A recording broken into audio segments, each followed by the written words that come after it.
Em nosso estudo de hoje, a lição 160 do livro Palavra da Vida Eterna, reconheçamos, porém. Mas se alguém não tem o Espírito do Cristo, esse tal não é dele. Palavra de Paulo na carta aos Romanos, capítulo 8, versículo 9. Todos necessitamos de chamamento ao Evangelho, todos atravessamos o período da fome de informações acerca do Cristo. E aderindo às interpretações do ensinamento cristão em que mais nos ajustamos, não raro nos confiamos apaixonadamente às manifestações superficiais da nossa fé. Partilhamos assembleias seletas ou humildes nos templos materiais, o que sem dúvida nos dignifica o pensamento religioso. Integramos equipes de propaganda dos pontos de vista que esposamos, o que realmente nos evidencia o zelo das atitudes. Cultivamos discussões acirradas por demonstrar a validade de nossas opiniões, o que na essência nos revela o fervor. Adotamos hábitos exteriores, às vezes até mesmo em assuntos de alimentação e convenção social, com o decidido propósito de testemunhar publicamente a nossa maneira de sentir, o que no fundo nos patenteia a sinceridade sempre louvável. Em muitas circunstâncias oramos segundo fórmulas especiais, obrigamos-nos a devoções particulares, formamos círculos de atividades afins, a isolar-nos dentro deles, ou carregamos discos que nos especificam a confissão. Todas as manifestações externas que lembrem o nome de Jesus e que se reportem de qualquer modo à lição de Jesus são recursos preciosos, constituindo-se em sugestões edificantes para o caminho. Reconheçamos, porém, que a palavra do Evangelho é demasiadamente clara ao proclamar a necessidade do Cristo em nossa vida, sentimento, ideia, ação e conduta, quando afirma convincente, mas se alguém não tem o Espírito do Cristo, esse tal não é dele. Hoje o Emmanuel, ele chama a nossa atenção sempre pela maneira como ele abarca o movimento cristão como um todo. Você vê que não tem espaço na obra do Emmanuel para sectarismo, para divisão. Até porque, é claro, a gente conhece o Emmanuel por conta da mediunidade de Chico Xavier, e o Chico Xavier ele pode ser contestado até no ponto de vista dogmático, em questão de doutrina, por outras religiões, mas não pelo comportamento dele, que a gente já teve a oportunidade de ver outros líderes religiosos tirando o chapéu e falando, uma pessoa que só fez o bem como ele não tem como ser questionada. Mas a doutrina, ela pode ser questionada por aqueles que não concordam. E o Emmanuel, como ele afirma ter sido o Padre Manuel da Nóbrega, uma encarnação dele aqui na Terra, aqui no Brasil, aqui em São Paulo, junto com o Padre Anchieta, evangelizando os índios junto com os jesuítas. Você vê que ele, quando vai falar, ele fala assim como se estivesse abarcando não só os católicos, ortodoxos ou romanos, como também os protestantes, como todos aqueles que se intitulam cristão de alguma maneira. Então ele vem falando para a gente, todos necessitamos de chamamento ao Evangelho, né? E depois tem um momento que a gente adere a interpretações. A interpretação que mais está me agradando, mais eu estou me ajustando no momento, é essa. Então a gente se apega a esse tipo de manifestação, né? E a partir daí a gente começa a se entregar a assembleias, seja elas simples ou seja elas mais complexas, nos tempos materiais.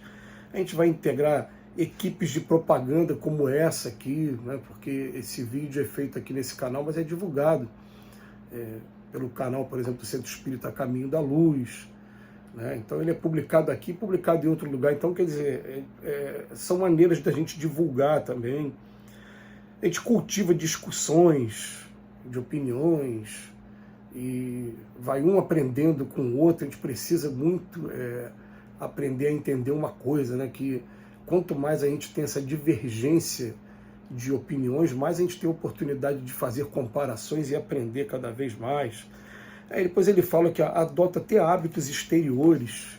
Eu, antes de definir a minha religião, E, como ele falou aqui, né, ele fala, a gente vai se adequando àquela que mais agradou. Mas eu visitei muitos cultos. Eu ia assistir os cultos das igrejas e pude assistir como é que começa, os louvores, quanto tempo cada um leva, como é que é a característica do orador, se ele fala de maneira muito apelativa, se ele fala de maneira mais chamando para a razão, para o bom senso, ou até mesmo o comportamento das pessoas. A gente vê que tem comportamentos, né? Tem uma religião, por exemplo, que eu vou aqui evitar falar os nomes, mas assim, a mulher não pode usar calça comprida, ela tem que usar vestido o tempo todo, vestido longo. Então estabelece também costumes. Tem uma religião, por exemplo, que a pessoa não aceita doação de sangue, receber doação de sangue, transfusão de sangue.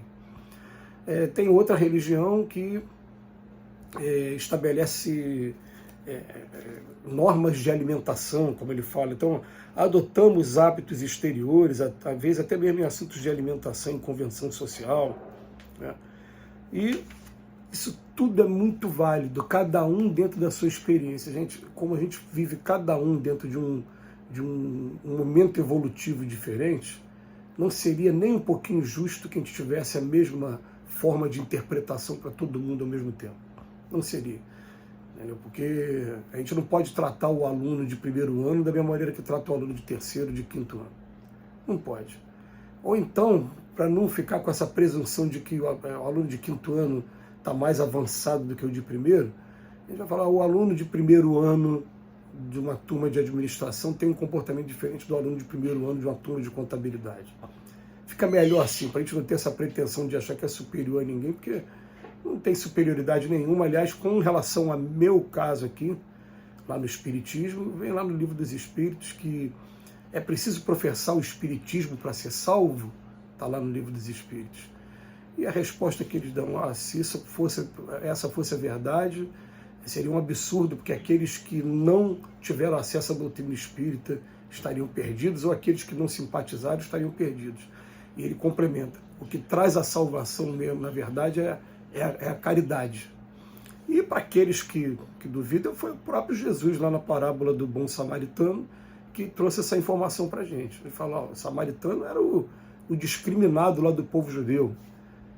E, no entanto, foi o único que, quando viu lá o rapaz que foi assaltado, foi agredido, foi roubado, e estava machucado no chão, foi o único que foi lá, pegou no colo, levou para uma pensão, pagou a pensão, pagou os remédios, ainda falou para o dono, quando eu voltar eu pago as diárias que ele passou por aqui.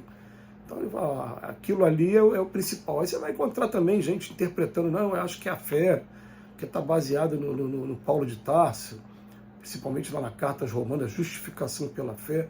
E, gente, a gente vai respeitar todas as opiniões, porque, na verdade, se a gente está tendo Jesus como nosso guia e modelo, a gente está no bom caminho, a gente não tem que ficar preocupado com essa ou aquela manifestação, porque um está interpretando dessa maneira. Não tem. A gente tem que procurar dar as mãos e respeitar muito uns aos outros. Então, no final do texto, o que o Paulo de Tarso, o que o Emmanuel fala para a gente? Todas as manifestações externas que lembrem o nome de Jesus e que se reportem de qualquer modo às lições de Jesus são recursos preciosos, todas elas. Inclusive, até um exercício interessante. Vai de vez em quando visitar uma denominação diferente para você ver como estão interpretando e como estão estudando Cristo.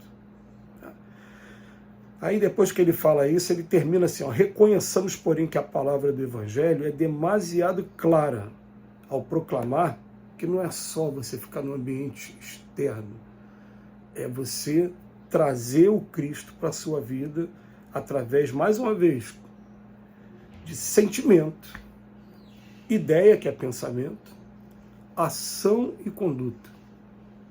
Cristo tem que estar presente na nossa vida em sentimento, ideia, ação e conduta. E aí ele encerra pegando a frase de Paulo, mas se alguém não tem o Espírito do Cristo, esse tal não é dele.